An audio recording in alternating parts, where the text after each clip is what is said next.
everyone, and a very warm welcome back to Speak Easy English. I'm Emily, and as always, it's fantastic to be here with you. And I'm Tommy. Hello to all our amazing listeners around the world. It's truly a pleasure to connect with you again for another episode.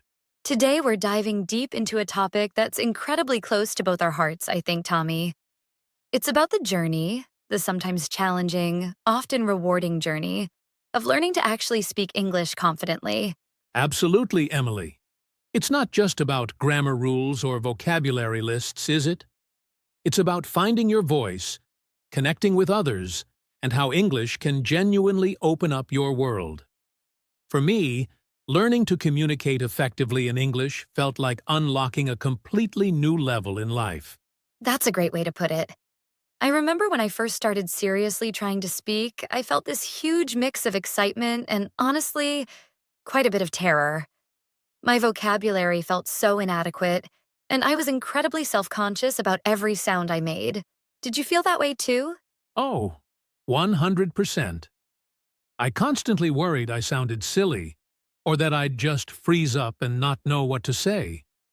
It really does take conscious effort and determination to push past that initial barrier, that feeling of vulnerability.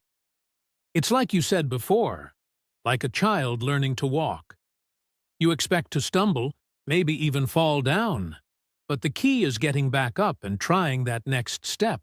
Precisely. And we know from talking to many learners that these feelings are so common. There's often shyness about speaking aloud, a very real fear of making mistakes, and that nagging worry about whether people will understand you or, worse, laugh. Let's tackle that fear head-on because it's perhaps the biggest obstacle. Firstly, feeling nervous is completely normal. Everyone learning a new skill, especially one as complex as language, feels this way. Secondly, and this is crucial, making mistakes is not just okay, it is a non-negotiable, essential part of learning. You simply cannot improve in speaking without making errors. Think about it. How else do you identify what you need to work on? Exactly. Mistakes are signposts, showing you where you need to focus your attention. And honestly, most people are far more understanding and patient than we often imagine. Think back to the swimming pool analogy. Standing at the edge, the water looks deep and maybe cold. But once you take that brave step and jump in, you start to figure it out. The more time you spend in the water, practicing your strokes, the more natural it feels. Speaking is the same. The more you do it, the less daunting it becomes. Well said. So, knowing that practice is key, what are some concrete strategies that really helped us, Emily, and that our listeners can implement right away? Okay, let's break down a few core strategies. Firstly, active listening. This isn't just having English music playing in the background while you do something else. It means really tuning in. Pay attention when you listen to podcasts, like this one, hopefully. Or watch movies, interviews, or even just snippets of conversation online. How does that specifically help with speaking, though? Great question. Active listening trains your ear to the natural rhythm, the intonation patterns, the music of spoken English. You start to subconsciously absorb how native speakers link words together, where they pause, how they use stress to convey meaning. Plus, you'll naturally pick up common phrases, idioms, and vocabulary in context, which makes them much easier to remember and use yourself later. That makes sense. And what about using subtitles when watching things? Helpful or a hindrance? It can be very helpful, especially initially. Maybe start with subtitles in your native language to grasp the plot. Then, switch to English subtitles to connect the spoken sounds with the written words. Eventually, try watching without subtitles at all to really push your listening comprehension. It's a gradual process. Good advice. So, listening is vital groundwork. But to actually speak better, you need to, well, speak. This sounds obvious, but it's where many learners get stuck. Absolutely. And you don't need a formal classroom setting. Consistent speaking practice can happen anywhere. Find language exchange partners online or in your community. Join conversation groups. But crucially, even if you don't have anyone to talk to right now, you can talk to yourself. Ah, the talking to yourself strategy. Some people might feel a bit silly doing this, but I swear by it. What kind of things can people talk about? Anything. Narrate your day as you're doing things. Okay, now I'm making coffee. I need to get the milk from the fridge. Describe what you see out the window. Practice ordering food aloud before you go to a restaurant. Pretend you're having a phone conversation. Ask yourself questions about a topic and then answer them. It might feel strange at first, but it gets your mouth moving, helps you practice sentence structures, and builds that muscle memory. And crucially, don't wait until you feel your vocabulary is perfect or big enough. That day might never come. Start with the words you do know. Focus on getting your message across clearly, even if it's using simple sentences. Complexity and fluency will build upon that foundation. People appreciate effort far more than perfect grammar. Couldn't agree more. Another technique that bridges listening and speaking is reading aloud. Find an interesting article, a short story, even just a paragraph from a book, and read it out loud. How does reading aloud help specifically with speaking? It forces you to articulate the words, practice pronunciation, and get used to the flow and rhythm of English sentences. It connects the visual form of the word with the physical act of saying it. It's like exercise for your mouth and your brain, coordinating them to produce English sounds. Plus, you might encounter new vocabulary that you can then look up. Those are excellent practical strategies. But we also need to talk about the internal battle, the mindset. That inner voice can be your biggest ally or your worst enemy. Oh, absolutely, that negative self-talk. I sound stupid. My accent is terrible. I'll never be fluent. Is so damaging. I definitely struggled with that. The key is consciously replacing it with more positive and realistic affirmations. I am learning. Every mistake is progress. My accent is part of who I am. I am getting better every day. It sounds simple, but actively challenging those negative thoughts makes a huge difference. And part of that positive mindset is embracing patience. Language learning isn't a race, it's a marathon. There will be periods where you feel like you're progressing rapidly, and other times where you feel stuck on a plateau. That plateau feeling is so common. It feels like you're studying and practicing, but nothing is changing. It's important to recognize this is normal. It doesn't mean you've stopped learning.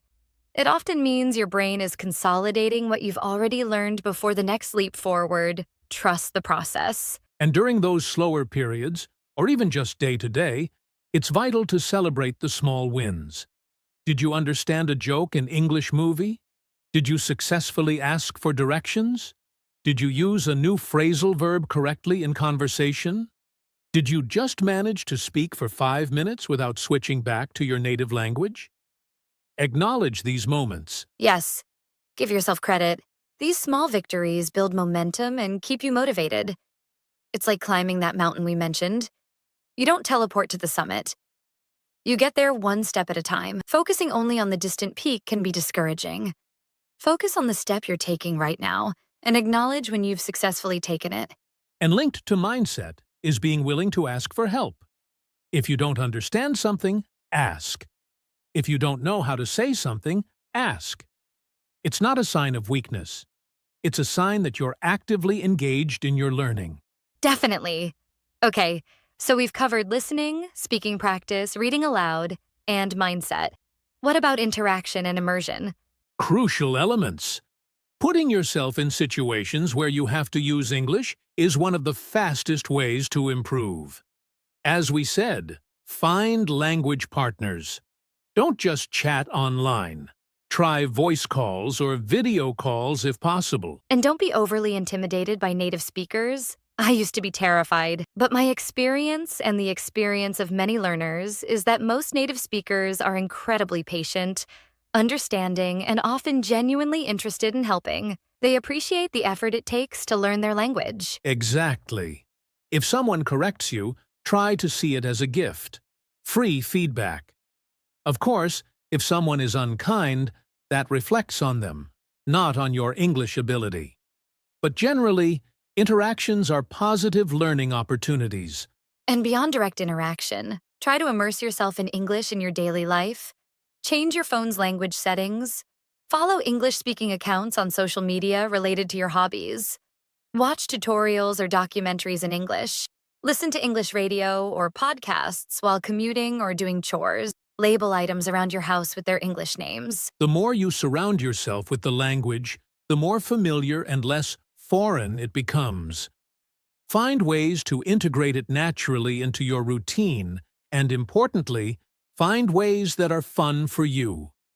If you hate reading news articles but love watching cooking shows, watch cooking shows in English. If you enjoy gaming, join an English-speaking gaming community. That's key enjoyment fuels consistency. If learning feels like a chore, you're less likely to stick with it. Find aspects you genuinely enjoy. This leads us to confidence. It's something many learners feel they lack. Confidence isn't something you magically get when you become fluent. It's something you build incrementally through practice and positive experiences. Every time you step out of your comfort zone and speak, even if it's imperfect, you are building confidence. It comes from the willingness to try, the courage to make mistakes, and the resilience to keep going. When you speak, try to project confidence even if you don't fully feel it inside. Stand tall, make eye contact, speak clearly even if slowly. Sometimes acting confident can actually help you feel more confident over time. A bit of fake it till you make it, perhaps, but in a positive way. It signals to yourself and others that you are taking yourself seriously as a speaker. So let's try to wrap this up. Looking back, learning to speak English fluently taught me so much more than just the language itself. It built my patience, my resilience, my problem-solving skills, and my empathy for others going through similar challenges. Absolutely. Every conversation you attempt, every new phrase you master, is a testament to your dedication and effort. Remember why you embarked on this journey.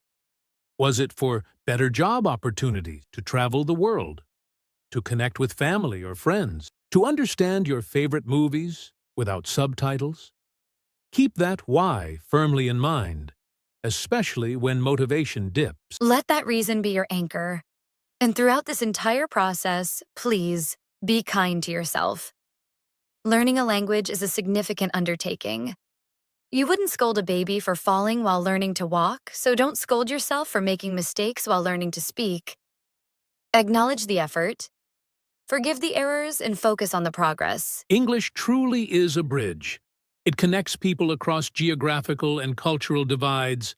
It opens up vast resources of information, entertainment, and human connection. Every word you learn, every sentence you speak, is strengthening that bridge for you. So, our main message today is this: keep listening actively. Keep speaking, even if it's just to yourself at first. Read aloud. Cultivate a positive, patient mindset. Seek out interaction and immerse yourself. Celebrate your progress. Be brave. Be persistent. You absolutely can do this. It takes time, it takes effort, but the rewards are immense. Trust the journey. Keep putting one foot in front of the other, and never underestimate your own ability to learn and grow. Thank you all so much for joining us for this deep dive today. We hope you found it encouraging and useful. Keep practicing, keep speaking, and don't forget to like this video if you find it helpful. Subscribe for more tips, and we'll see you in the next one.